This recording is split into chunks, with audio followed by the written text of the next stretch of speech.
글로벌 외신센터입니다. 말씀 주신 이 세 가지 내용들 위주로 오늘도 김민아 캐스터와 함께 꼼꼼하게 체크해 보겠습니다. 안녕하세요. 안녕하세요. 네, 오늘 첫 번째 소식은 고용 관련 소식이 될 것 같은데요. 이 미국의 실업수당 청구 건수 매주 금요일에 발표가 됩니다. 역시나 이번에도 수치가 좀 나왔는데 예상치보다 좋았는지 나빴는지 외신에서는 어떻게 봤나요?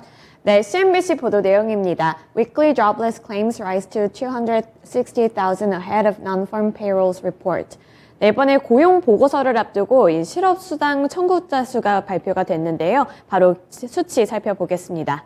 미국 노동부에 따르면 지난 7월 30일 마감된 일주일간 실업수당 청구 건수는 26만 건으로 집계됐습니다. 미국의 실직자 수가 또 다시 한번 늘어났다고 볼 수 있는데요. 2주 만에 증가세로 돌아간 것으로 연중 최고치를 기록했던 7월 둘째 주 26만 1,000건에 거의 근접한 수준을 기록했습니다. 이 실업수당 신청이 많아지고 있다는 것은 그만큼 노동시장이 식어가고 있다, 이렇게 해석을 할 수 있는데요. 미국 연준의 급격한 금리 인상 기조도 노동시장에는 악영향을 줄 것이라는 우려감까지 퍼지고 있는 상황입니다. 인플레이션 여파의 소비 위축을 우려했던 이 미국 최대 유통업체인 월마트까지 200명의 본사 직원을 해고하면서 이 노동시장에 대한 냉각 우려는 더 커지고 있는 분위기인데요. 이 미국에서만 170만 명의 직원을 고용하고 있는 이 월마트의 민간 부문 최대 고용주에서도 이렇게 시장에 긴축 움직임을 나타내게 되자 이 노동시장에 대한 우려감은 더 커지고 있는 분위기입니다. 여기에 실업수당 청구자 수까지 늘어나면서 계속해서 눈을 뗄 수가 없습니다. 네, 노동시장에 대한 평가들이 조금씩 변하고 있는 모습 나타나는데요. 그렇다면 이번 주 밤에, 그러니까 오늘 밤이죠. 오늘 밤에 이제 미국 증시에서 기다렸던 고용 보고서가 좀 발표가 되죠. 어떻게 되나요? 네, 미국 노동부의 고용 보고서를 발표를 앞두고 시장은 지난달 비농업 부문 일자리 수가 25만 8천 개 늘어났을 것으로 예상하고 있습니다. 다만 전문가들은 앞으로의 증가세는 둔화될 것으로 전망하고 있는데요. 시장은 지난달 비농업 부문 일자리 수를 이렇게 25만 8천 개로 집계 예상을 하면서 더 늘어날 것으로 보고는 있습니다. 하지만 이는 6월에 37만 2천 개 증가에 크게 못 미치는 수준이라서요. 늘어난다고 하는 하지만 안심할 수는 없는 수치입니다. 여기에 설상가상으로 월가 전문가들은 이번 달에 일자리 수가 늘어난다고 할지라도 앞으로의 전망을 좀 봤을 때 일자리 증가 수가 둔화세로 전환될 수 있다고 보고 있는데요. 이 시장의 예상대로 일자리 수의 증가세가 둔화가 됐다면 경기 침체 우려는 더욱 커질 것으로 분석이 되고 있습니다. 여기에 한 가지 근거가 나타났는데 미국의 소기업들이 공석을 메울 직원을 채용하기 위해 임금을 올리고 있다는 분석도 나오고 있고, 지금 채용과 관련해서는 이 고용주들이 사람들을 끌어모으는 것에 또다시 한번 또 이렇게 어려움을 겪고 있다는 내용까지 나왔기 때문에요. 이런 고용시장 냉각 속도가 어떻게 진행이 될지 이 부분이 체크 포인트가 되겠습니다. 네, 고용지표가 현재는 아직 견조하게 나오는 만큼 이 부분이 무너진다면 경기 침체에 대한 우려감도 함께 좀 심화될 수 있습니다. 오늘 밤 놓치지 마시고 이 수치 꼭 체크를 해보시길 바랄게요. 네, 다음 소식도 보겠습니다.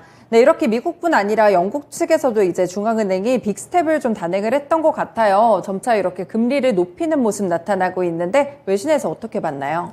네, 외신에서도 비슷하게 보고 있습니다. CNBC 보도 내용이고요. Bank of England launches biggest interest rate hike in 27 years, predicts lengthy recession. 네, 이번에 영란은행 쪽에서도 빅스텝을 단행하겠다 이렇게 봤는데 일단은 키포인트가 될 만한 발언들부터 살펴보겠습니다. 루크 에브른 수석 이코노미스트는 은행은 올해 말쯤 긴 경기 침체를 예상함과 동시에 인플레이션 정점을 예상한다고 봤습니다. 그리고 이 두 가지 조합은 경제 환경에 유독하다고 평가했고요. 또 앤드루 베일리 영란은행 총재의 발언을 살펴보더라도 이 가계의 어려움은 알고 있지만 지금 금리를 올리지 않을 경우 상황은 더 악화될 것으로 분석하고 있습니다. 이러한 환경이 조성됨에 따라 영란은행 쪽에서도 0.5%포인트 기준금리 인상을 단행하기로 결정했습니다. 27년 만에 처음으로 기준금리를 0.5bp 이렇게 올리게 되는 건데요.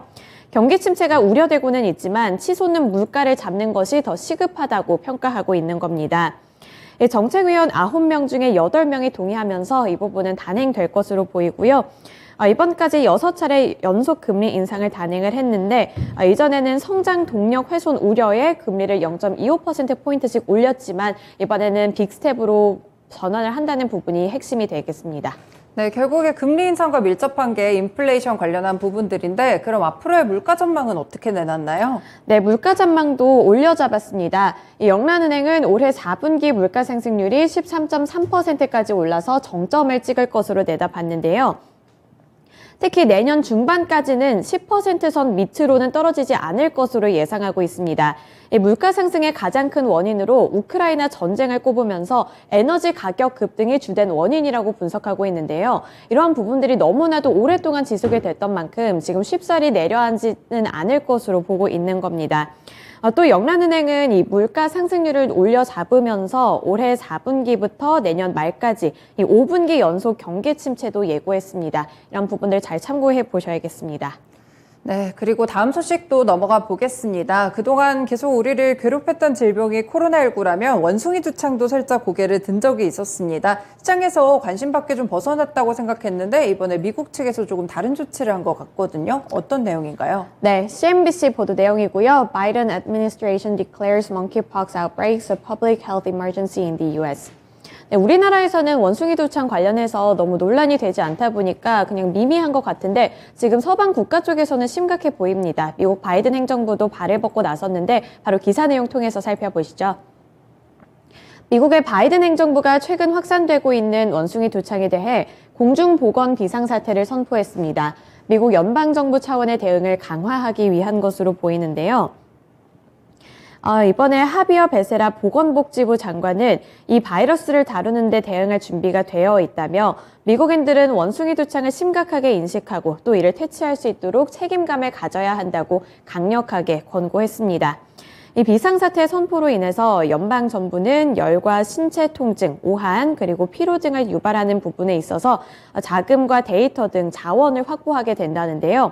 또 질병 퇴치에 필요한 추가 인력 배치 등의 조치를 취할 수 있게 된다고 합니다. 이미 앞서 예전에도 많은 보도 내용이 있었던 만큼 이 WHO 쪽에서 이미 지난달 23일에 원숭이 두창에 대해서 국제적 공중보건 비상사태를 울리기도 했었는데요. 미국 내에서도 이제 연방 정부가 앞서서 정부 차원의 비상사태를 선포한 만큼 미국 쪽에서는 큰 의미를 갖고 있다고 합니다. 네, 이렇게 주정부 차원에서도 선포가 됐었는데 이제 연방정부까지 함께 좀 관심을 갖고 있는 모습입니다. 서방 국가에서는 어떻게 좀 원숭이 두창 관련해서 경로가 퍼지게 될지 이 부분 놓치지 말고 생각해 보세요. 네, 이렇게 세 가지 소식들 김민아 캐스터와 함께 체크해 봤습니다. 고맙습니다. 지금까지 글로벌 외신센터였습니다.